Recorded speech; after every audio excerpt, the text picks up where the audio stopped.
CCN ನ್ಯೂಸ್ಗೆ ಸ್ವಾಗತ. ನಾನು ನಿಮ್ಮ ಸ್ನೇಹರಾಜ್. ಇಂದಿನ ಮುಖ್ಯಾಂಶಗಳು. ಕೆಪಿಸಿಸಿ ಅಧ್ಯಕ್ಷ ಹರಿಪ್ರಸಾದ್ ಬಾಯಿ ನಿಯಂತ್ರಣದಲ್ಲಿಟ್ಟುಕೊಳ್ಳಲಿ, ಆಂದೋಲನ ಶ್ರೀಗಳ ಎಚ್ಚರಿಕೆ. ಎಸ್ಐಆರ್ಗೆ ವೇಗ ನೀಡಲು ಶಾಸಕ ಪ್ರಭು ಚವ್ಹಾಣ್ ಮನೆ ಮನೆಗೆ ಭೇಟಿ, ಮತದಾರರಿಗೆ ಜಾಗೃತಿ. ಆಷಾಢ ಏಕಾದಶಿಗೆ ರಾಜನಾಳ್ ವಿಠ್ಠಲ್ ರುಕ್ಮಿಣಿ ದೇವಸ್ಥಾನದಲ್ಲಿ ಭಕ್ತರ ಸಾಗರ, ಸಂಪರ್ಕ ರಸ್ತೆ ನಿರ್ಮಾಣಕ್ಕೆ ಆಗ್ರಹ.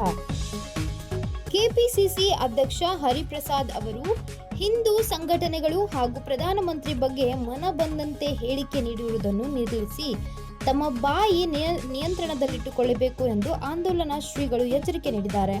ಇಲ್ಲವಾದಲ್ಲಿ ತಕ್ಕ ಪಾಠ ಕಲಿಸುವುದು ಅನಿವಾರ್ಯವಾಗಲಿದೆ ಎಂದವರು ಗುಡುಗಿದ್ದಾರೆ. ಕೆಪಿಸಿಸಿ ಅಧ್ಯಕ್ಷ ಹರಿಪ್ರಸಾದ್ ಅವರು ಹಿಂದೂ ಸಂಘಟನೆಗಳು ಹಾಗೂ ಪ್ರಧಾನಮಂತ್ರಿ ಕುರಿತು ಮನ ಬಂದಂತೆ ಹೇಳಿಕೆ ನೀಡುವುದನ್ನು ನಿಲ್ಲಿಸಿ ತಮ್ಮ ಬಾಯಿ ನಿಯಂತ್ರಣದಲ್ಲಿಟ್ಟುಕೊಳ್ಳಬೇಕು ಎಂದು ಆಂದೋಲನ ಶ್ರೀಗಳು ಎಚ್ಚರಿಕೆ ನೀಡಿದ್ದಾರೆ. ಜುಲೈ 26ರಂದು ಬೀದರ್ನ ಪತ್ರಿಕಾ ಭವನದಲ್ಲಿ ಸುದ್ದಿಗೋಷ್ಠಿ ನಡೆಸಿ ಮಾತನಾಡಿದ ಅವರು, ಹರಿಪ್ರಸಾದ್ ಅವರ ಹೇಳಿಕೆಗಳು ಅವರ ಸ್ಥಾನಕ್ಕೆ ಗೌರವ ತರುವಂತದ್ದಲ್ಲ. ಇದೇ ರೀತಿ ಹೇಳಿಕೆಗಳನ್ನು ಮುಂದುವರೆಸಿದರೆ ತಕ್ಕ ಪಾಠ ಕಲಿಸುವುದು ಅನಿವಾರ್ಯವಾಗಲಿದೆ ಎಂದು ಕಿಡಿಕಾರಿದರು. ಕೆಪಿಎಸ್ಸಿ ಅಧ್ಯಕ್ಷರ ಪುತ್ರಿಗೆ ನಕಲಿ ದಾಖಲೆಗಳ ಮೂಲಕ ನೇಮಕಾತಿ ಮಾಡಲಾಗಿದೆ ಎಂದು ಆರೋಪದ ಹಿನ್ನೆಲೆಯಲ್ಲಿ ಪ್ರಕರಣ ದಾಖಲಾಗಿದ್ದು, ಇದುವರೆಗೆ ಅವರನ್ನು ಬಂಧಿಸಿಲ್ಲ ಎಂದು ಅವರು ಆರೋಪಿಸಿದರು. ರಾಜ್ಯದ ಗೃಹ ಸಚಿವ ಪ್ರಿಯಾಂಕ ಖರ್ಗೆ ಅವರು ಈ ಪ್ರಕರಣದಲ್ಲಿ ಕ್ರಮ ಕೈಗೊಳ್ಳುವಲ್ಲಿ ವಿಫಲರಾಗಿದ್ದಾರೆ ಎಂದು ಟೀಕಿಸಿದರು. ನೀಟ್ ಪ್ರಶ್ನೆ ಪತ್ರಿಕೆ ಸೋರಿಕೆ ಪ್ರಕರಣಕ್ಕೆ ಸಂಬಂಧಿಸಿದಂತೆ ದೇಶಾದ್ಯಂತ ನಡೆಯುತ್ತಿರುವ ವಿದ್ಯಾರ್ಥಿಗಳ ಹೋರಾಟ ಕಾಂಗ್ರೆಸ್ ಪ್ರಾಯೋಜಿತ ಪ್ರತಿಭಟನೆ ಎಂದು ಆರೋಪಿಸಿದ ಅವರು, ಕೇಂದ್ರ ಶಿಕ್ಷಣ ಸಚಿವ ಧರ್ಮೇಂದ್ರ ಪ್ರಧಾನ್ ಅವರು ರಾಜೀನಾಮೆ ನೀಡಿದ ಬಳಿಕವೂ ವಿದ್ಯಾರ್ಥಿಗಳ ಹೋರಾಟ ಮುಂದುವರಿಸುವುದು ಸೂಕ್ತವಲ್ಲ ಎಂದು ಅಭಿಪ್ರಾಯಪಟ್ಟರು. ದೇಶದ ಪ್ರಧಾನಮಂತ್ರಿಯವರ ಆಡಳಿತ ಹಾಗೂ ಗೌರವ ಹೆಚ್ಚುತ್ತಿರುವುದನ್ನು ಸಹಿಸಿಕೊಳ್ಳಲಾಗದೆ ಕಾಂಗ್ರೆಸ್ ನಾಯಕರು ವಿದ್ಯಾರ್ಥಿಗಳನ್ನು ಹೋರಾಟಕ್ಕೆ ಪ್ರಚೋದಿಸುತ್ತಿದ್ದಾರೆ ಎಂದವರು ಆರೋಪಿಸಿದರು. ರಾಜ್ಯದಲ್ಲಿ ಸಮರ್ಪಕ ಮಳೆಯಾಗದೆ ರೈತರು ತೀವ್ರ ಸಂಕಷ್ಟಕ್ಕೆ ಸಿಲುಕಿದ್ದಾರೆ. ಕೂಡಲೇ ಬರ ಪೀಡಿತ ಪ್ರದೇಶಗಳನ್ನು ಪೋಷಿಸಿ ರೈತರಿಗೆ ಪ್ರತಿ ಹೆಕ್ಟರ್ಗೆ ₹50,000 ಪರಿಹಾರ ನೀಡಬೇಕು ಎಂದು ಸರ್ಕಾರವನ್ನು ಒತ್ತಾಯಿಸಿದರು. ಮುಂಬರುವ ಜಿಲ್ಲಾ ಹಾಗೂ ತಾಲೂಕು ಪಂಚಾಯಿತಿ ಚುನಾವಣೆಗಳಲ್ಲಿ ಶಿವಸೇನೆಯಿಂದ ಅಭ್ಯರ್ಥಿಗಳನ್ನು ಕಣಕ್ಕಿಳಿಸಲಾಗುವುದು ಎಂದು ಅವರು ಇದೇ ಸಂದರ್ಭದಲ್ಲಿ ಘೋಷಿಸಿದರು. ಸುದ್ದಿಗೋಷ್ಠಿಯಲ್ಲಿ ಶಿವಸೇನಾ ಜಿಲ್ಲಾಧ್ಯಕ್ಷ ಸುಧಾಕರ್ ಬಿರಾದಾರ್ ಸೇರಿದಂತೆ ಪಕ್ಷದ ಮುಖಂಡರು ಹಾಗೂ ಕಾರ್ಯಕರ್ತರು ಉಪಸ್ಥಿತರಿದ್ದರು. ಮೋದಿಜಿಯವರ ಶವಯಾತ್ರೆಯನ್ನ, ಅಣಕು ಶವವನ್ನ ಅಲ್ಲಿ ಪ್ರದರ್ಶನ ಮಾಡಿ ಈ ರಾಷ್ಟ್ರದ ಘನತೆಗೆ ಧಕ್ಕೆ ತರುವಂತಹದ್ದು ಅಲ್ಲಿ ಗುಂಡಾಪಡೆ ಮಾಡ್ತಾ ಇದೆ. ಸರ್ಕಾರ ಇವರ ಮೇಲೆ ಕಠಿಣ ಕಾನೂನು ಕ್ರಮ ಜರುಗಿಸಬೇಕು. ಆ ಹೋರಾಟ ಇಡೀ ದೇಶವ್ಯಾಪ್ತಿ ಪಸರಿಸಿ ಕರ್ನಾಟಕಕ್ಕೂ ಕೂಡ ಕಾಲಿಟ್ಟಿದೆ. ಮೊನ್ನೆ ನಡೆದಂತಹ ಬೆಂಗಳೂರಿನ ಪ್ರತಿಭಟನೆಯಲ್ಲಿ ದೇಶ ವಿರೋಧಿ ಉಮರ್ ಖಾಲಿದ್ ಅನ್ನುವಂತಹ ಒಬ್ಬನನ್ನ ವಿಜೃಂಭಿಸ್ತಾ ಇದ್ದಾರೆ. ಯಾರು ಉಮರ್ ಖಾಲಿದ್? JNU ಯೂನಿವರ್ಸಿಟಿಯಲ್ಲಿ ಅಫ್ಜಲ್ ಗುರುವಿನ ಪುಣ್ಯತಿಥಿ ಮಾಡಿದಂತವನು,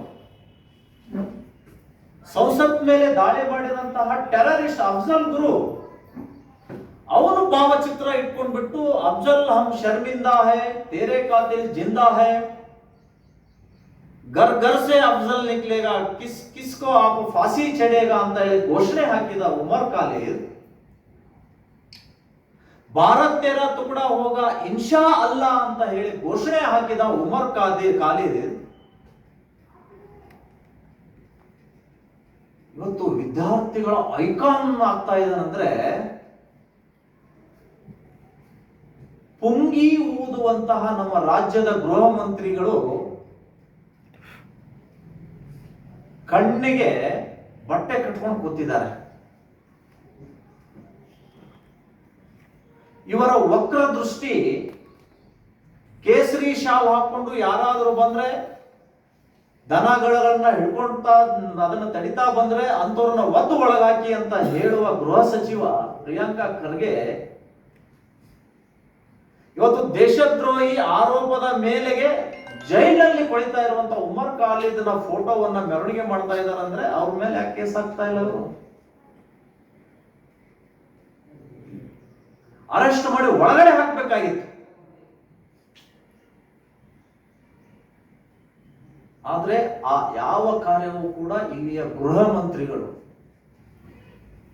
ಮಾಡ್ತಾ ಇಲ್ಲ. ಇದರಿಂದ ಸ್ಪಷ್ಟವಾಗ್ತಾ ಇದೆ ಇವರು ದೇಶದ್ರೋಹಿಗಳ ಬೆಂಬಲಕ್ಕೆ ನಿಂತಿದ್ದಾರೆ ಅನ್ನುವಂತಹದ್ದು ಜಗಜ್ಜಾಹೀರಾಗಿದೆ. ಅದು ಒಂದೇ ಅಲ್ಲ ಸರ್, ಆ ಕೆಪಿಎಸ್ಸಿ ಅಲ್ಲ, ಅದು ಕೆಪಿಎಸ್ಸಿ ಅಧ್ಯಕ್ಷರು ಏನ್ ಬಾನಗಡಿ ಮಾಡಿದ್ರು ಗೊತ್ತಲ್ಲ ನಿಮಗೆ? ಕಾಂಗ್ರೆಸ್ ಪಕ್ಷದವರೇ ಅಲ್ಲ ಅವರು, ಕಲಬುರಗಿಯವರು. ತಮ್ಮ ಮಗಳನ್ನೇ ನೇಮಕ ಮಾಡ್ಕೊಳ್ಬೇಕಾದ್ರೆ ಡೂಪ್ಲಿಕೇಟ್ ದಾಖಲೆಗಳನ್ನ ಸೃಷ್ಟಿ ಮಾಡಿ ನೇಮಕ ಮಾಡ್ಕೊಂಡ್ರು. ಇವರು ಪುರಾಣ ಹೇಳ್ತಾರಲ್ಲ, ಪ್ರಿಯಾಂಕಾ ಖರ್ಗೆ ಪುರಾಣ ಹೇಳುವ ಪ್ರವಚನಕಾರ, ಸಂವಿಧಾನದ ಪುರಾಣ ಪ್ರವಚನಕಾರರು. ಏನ್ ಮಾಡಿದ್ರು ಅವ್ರಿಗೆ? ಬರೀ FIR. ಯಾಕೆ ಅರೆಸ್ಟ್ ಮಾಡಿ ಒಳಗಾಗ್ಲಿಲ್ಲ ಅವ್ರಿಗೆ? ಬಾನಾಗಡಿ ಸರ್ಕಾರ ತಮ್ಮದು ಮುಚ್ಕೊಂಡು ಕೇಂದ್ರ ಕಡೆ ಬಟ್ಟು ಮಾಡ್ತಾರಲ್ಲ, ಮೊದಲು ತಾವು ಶುದ್ಧವಾಗಲಿ. ಇಂತಹ ಎಲ್ಲ ಅಕ್ರಮಗಳ ವಿರುದ್ಧವೂ ಕೂಡ ನಾವು ಪಕ್ಷದಿಂದ ಹೋರಾಟವನ್ನ ಕೈ ತೆಗೆದುಕೊಳ್ತೇವೆ. RSS ಬಗ್ಗೆ, ಹಿಂದೂ ಸಂಘಟನೆಗಳ ಬಗ್ಗೆ, ಈ ದೇಶದ ಪ್ರಧಾನಮಂತ್ರಿ ನರೇಂದ್ರ ಮೋದಿ ಅವರ ವಿರುದ್ಧ ತಮ್ಮ ನಾಲಿಗೆಯನ್ನ ಹರಿಬಿಡ್ತಾ ಇದ್ದಾರೆ. ಇದಕ್ಕೆ ಕಡಿವಾಣ ಹಾಕಬೇಕು. ಇಲ್ಲದೆ ಹೋದ್ರೆ ಶಿವಸೇನಾ ಪಕ್ಷ ಹರಿಪ್ರಸಾದ್ ಅವರ ವಿರುದ್ಧ ಉಗ್ರ ಹೋರಾಟವನ್ನ ಕೈಗೆತ್ತಿಕೊಳ್ಳಬೇಕಾಗುತ್ತೆ ಅನ್ನುವಂತ ಎಚ್ಚರಿಕೆ ಇವತ್ತು ನಿಮ್ಮ ಮುಖಾಂತರ ಕೊಡ್ತಾ ಇದ್ದೀವಿ.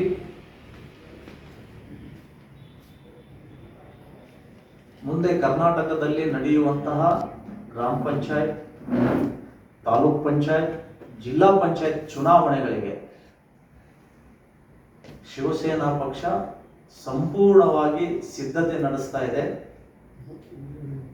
ಆಯ್ದ ಕ್ಷೇತ್ರಗಳಲ್ಲಿ ನಮ್ಮ ಶಿವಸೇನಾ ಅಭ್ಯರ್ಥಿಯನ್ನ ಕಣಕ್ಕಿಳಿಸ್ತಾ ಇದ್ದೀವಿ. ಆ ಮೂಲಕ ರಾಜಕೀಯ ರಣರಂಗಕ್ಕೆ ಶಿವಸೇನಾ ಪಕ್ಷ ಅಧಿಕೃತವಾಗಿ ಧುಮುಕ್ತಾ ಇದ್ದೀವಿ ಅಂತ ಈ ಸಂದರ್ಭದಲ್ಲಿ ನಾನು ಹೇಳಿಕೆ ಬಯಸ್ತಾ ಇದ್ದೇನೆ. ಸ್ಪಷ್ಟವಾಗಿದೆ, ಇವರು ವಿದ್ಯಾರ್ಥಿಗಳು ಹೋರಾಟ ಮಾಡ್ತಾ ಇದ್ದಾರೋ ಅಥವಾ ವಿದ್ಯಾರ್ಥಿಗಳ ಜೊತೆ ಗೂಂಡಾಗಳು ಯಾಕೆ ಸೇರ್ಕೊಂಡಿದ್ದಾರೆ ಅನ್ನುವಂಥದ್ದು ದೇಶಕ್ಕೆ ತೋರಿಸಬೇಕಾಗಿತ್ತು. ಇದು ಹಠಮಾರಿತನ ಅಲ್ಲ. ಇದು CJP, Congress, Janata party, Congress cooperative Janata party, ಕಾಂಗ್ರೆಸ್ಸಿನ ಒಂದು ಬೆಂಬಲದಿಂದ ಇವರು ಪ್ರತಿಭಟನೆ ಮಾಡ್ತಾ ಇದ್ದಾರೆ. ಕಾಂಗ್ರೆಸ್ಸಿಗರೇ ಗೂಂಡಾಗಳನ್ನ, ರೌಡಿಗಳನ್ನ ಒಟ್ಟಿಗೆ ಸೇರಿಸಿದ್ದಾರೆ.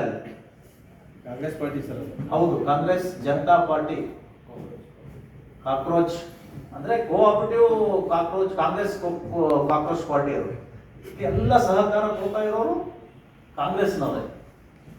ನೆಪ ಮಾತ್ರ ನೀಟ್.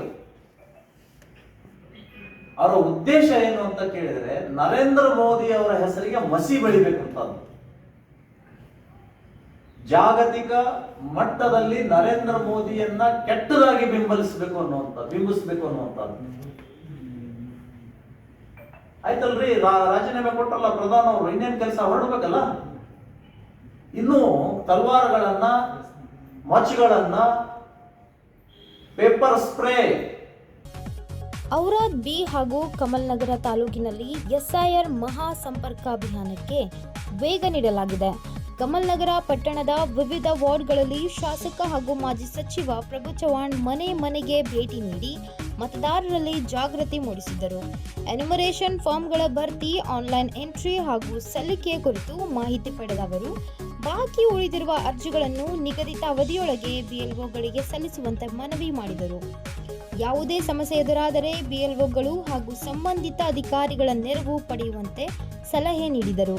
ಪ್ರತಿಯೊಬ್ಬ ಅರ್ಹ ಮತದಾರರು SIR ಪ್ರಕ್ರಿಯೆಯಲ್ಲಿ ಸಕ್ರಿಯವಾಗಿ ಪಾಲ್ಗೊಂಡು ತಮ್ಮ ಮತದಾನದ ಹಕ್ಕನ್ನು ಖಚಿತಪಡಿಸಿಕೊಳ್ಳಬೇಕು ಎಂದು ಶಾಸಕ ಪ್ರಭು ಚವ್ಹಾಣ್ ಕರೆ ನೀಡಿದರು.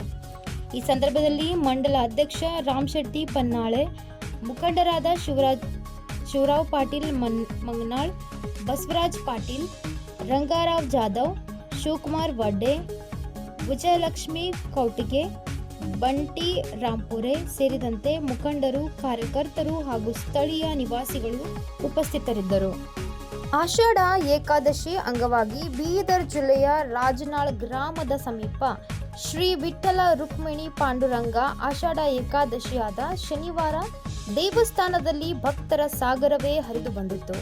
ಬೀದರ್ ಸೇರಿದಂತೆ ಸುತ್ತಮುತ್ತಲಿನ ಜಿಲ್ಲೆಗಳಿಂದ ಸಾವಿರಾರು ಭಕ್ತರು ಆಗಮಿಸಿ ವಿಶೇಷ ಪೂಜೆ, ಭಜನೆ, ಕೀರ್ತನೆ ಹಾಗೂ ಧಾರ್ಮಿಕ ಕಾರ್ಯಕ್ರಮಗಳಲ್ಲಿ ಭಾಗವಹಿಸಿದ್ದರು.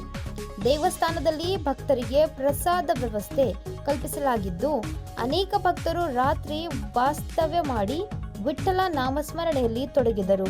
ದೇವಸ್ಥಾನಕ್ಕೆ ಸಂಪರ್ಕಿಸುವ ರಸ್ತೆ ಸಮರ್ಪಕವಾಗಿಲ್ಲದ ಕಾರಣ ಭಕ್ತರು ತೊಂದರೆ ಅನುಭವಿಸುತ್ತಿದ್ದಾರೆ. ರಾಜ್ಯದ ವಿವಿಧ ಭಾಗಗಳಿಂದ ವರ್ಷ ಪೂರ್ತಿ ಭಕ್ತರು ಆಗಮಿಸುವ ಹಿನ್ನೆಲೆಯಲ್ಲಿ ಸರ್ಕಾರ ಕೂಡಲೇ ಗುಣಮಟ್ಟದ ಸಂಪರ್ಕ ರಸ್ತೆ ನಿರ್ಮಿಸಿ ಮೂಲ ಸೌಕರ್ಯ ಅಭಿವೃದ್ಧಿಗೆ ಆದ್ಯತೆ ನೀಡಬೇಕು ಎಂದು ದೇವಸ್ಥಾನದ ಆಡಳಿತ ಮಂಡಳಿ ಹಾಗೂ ಸ್ಥಳೀಯರು ಆಗ್ರಹಿಸಿದ್ದಾರೆ. ಇಂದಿನ ವಾರ್ತಾ ಪ್ರಸಾರ ಮುಕ್ತಾಯವಾಯಿತು. ಮುಂದಿನ ವಾರ್ತೆಗಳೊಂದಿಗೆ ಮತ್ತೆ ಭೇಟಿಯಾಗೋಣ. ಧನ್ಯವಾದಗಳು.